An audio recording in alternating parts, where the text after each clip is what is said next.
Dalam nama Bapa dan Putra dan Roh Kudus, amin. Bapak Ibu yang terkasih dalam Kristus, hari ini kita bicara tentang janji Tuhan yang dikatakan kepada Nabi Yeskiel ratusan tahun, mungkin ribuan tahun sebelum Yesus lahir ke dunia. Kita lihat Yeskiel 36 ayat ke 23. Aku akan menguduskan namaku yang besar yang sudah dinajiskan di tengah bangsa-bangsa, dan yang kamu najiskan di tengah-tengah mereka. Dan bangsa-bangsa akan mengetahui bahwa akulah Tuhan. Demikianlah firman Tuhan. Manakala aku menunjukkan kekudusanku kepadamu di hadapan bangsa-bangsa. Aku akan menjemput kamu dari antara bangsa-bangsa dan mengumpulkan kamu dari semua negeri dan akan membawa kamu kembali ke tanahmu. Di janji yang pertama bahwa Tuhan akan mengumpulkan semua orang-orang yang percaya kepadanya di dalam satu tanah yang namanya gereja. Lalu ayat ke 25, aku akan mencurahkan kepadamu air jernih yang akan mentahirkan kamu dari segala kenajisanmu dan dari semua berhala-berhalamu, dan aku akan mentahirkan kamu. Jadi dosa yang kita lakukan itu diumpamakan sebagai kusta, penyakit kusta, dan air jernih yaitu air baptis akan mentahirkan kita dari semua kenajisan kita, menyembuhkan dosa-dosa kita, menghapus dosa-dosa kita yang seperti penyakit kusta. Kita akan merasa jijik sekali dengan dosa-dosa masa lalu kita dan akan menghilangkan dari semua berhala-berhala kita. Ayat ke-26, kamu akan kuberikan hati yang baru dan roh yang baru di dalam batinmu, dan aku akan menjauhkan dari tubuhmu hati yang keras dan kuberikan kepadamu hati yang taat. Jadi hati kita itu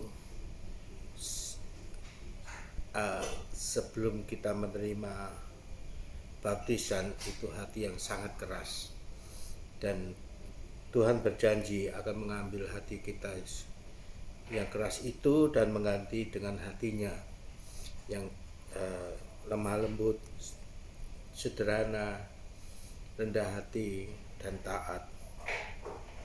Ayat ke-27, rohku akan kuberikan diam di dalam batinmu, dan aku akan membuat kamu hidup menurut ketetapanku, segala ketetapanku, dan tetap berpegang pada peraturan-peraturanku dan melakukannya.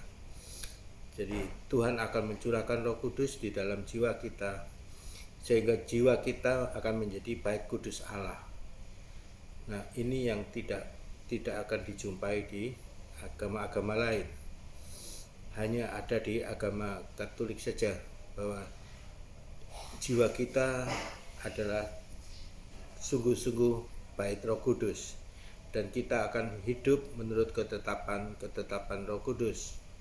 Jadi menghina Roh Kudus adalah ketika kita menolak melakukan semua yang diajarkan Roh Kudus kepada kita, dan kita melakukan semua sesuai seturut kehendak kita, bukan kehendak Roh Kudus, sehingga kita makin lama makin terpisah jauh dari Tuhan. Itu dosa menghina Roh Kudus, dosa yang tidak terampuni di dunia ini tidak, dan di akhirat nanti tidak. Ayat ke-29 ya, 28. Kamu akan diam di negeri yang telah kuberikan kepadamu kepada nenek moyangmu, dan kamu akan menjadi umatku, dan aku akan menjadi Allahmu. Jadi di dalam gereja Katolik itu Allah Tritunggal adalah Allah kita, dan kita adalah umatnya. Kita dimeteraikan sebagai milik Allah. Ayat ke-29, aku akan melepaskan kamu dari segala dosa-dosa kenajisanmu, dan aku akan menumbuhkan gandum serta memperbanyaknya, dan aku tidak lagi mendatangkan kelaparan atasmu. Ini satu jaminan bahwa semiskin apapun kamu, ketika kamu adalah milik Allah, maka kamu tidak akan pernah kelaparan seumur hidupmu.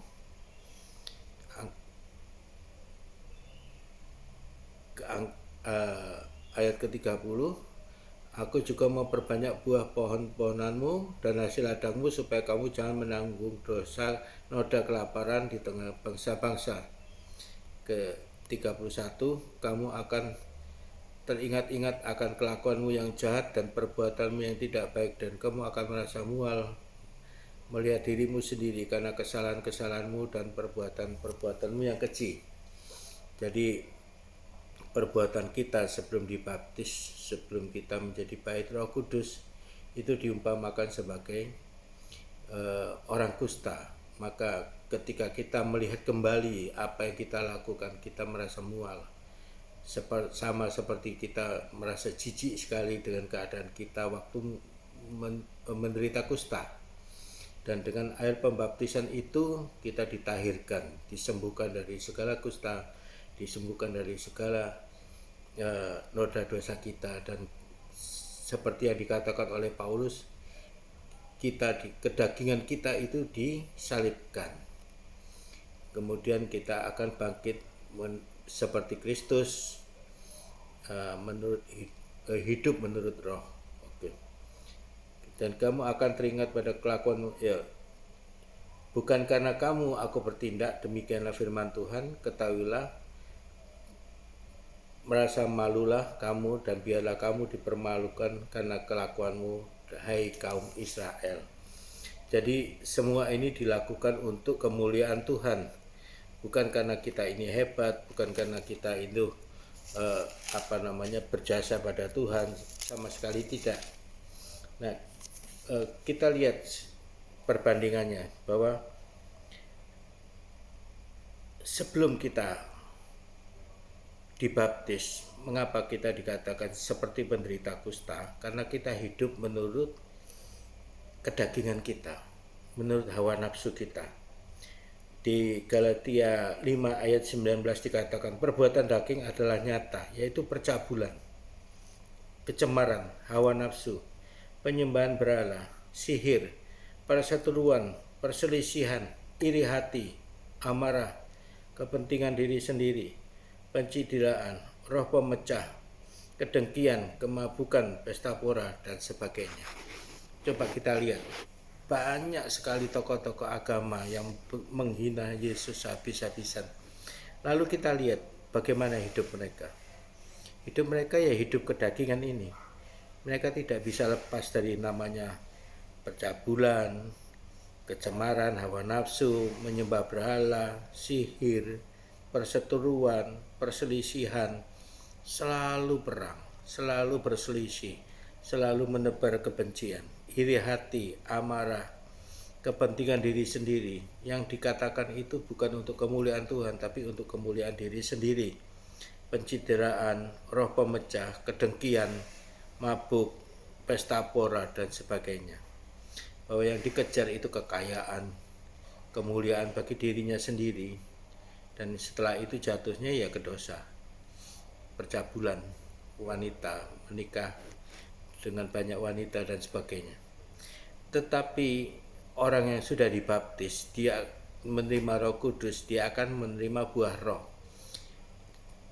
Ayat Galatia bab 5 ayat 22. Tetapi buah roh adalah kasih, sukacita, damai sejahtera, kesabaran, kemurahan, kebaikan, kesetiaan, kelemah lembutan, penguasaan diri. Tidak ada hukum yang menentang hal-hal ini. Jadi ini dikatakan Galatia 5 ayat 22 itu buah roh, ya. Satu, bukan banyak, tetapi satu. Nah, ketika kita mulai mencintai, mengasihi, maka kita akan muncul satu, hidup kita akan menjadi sukacita, damai sejahtera, kesabaran. Kita memiliki kesabaran, kita memiliki kemurahan hati, kita bisa berbuat membantu sesama yang miskin, yang tersingkir, dan seterusnya. Kebaikan, kesetiaan, ini yang paling penting. bahwa ukuran keberhasilan dari orang Katolik itu bukan hasil tetapi setia, kelemah lembutan.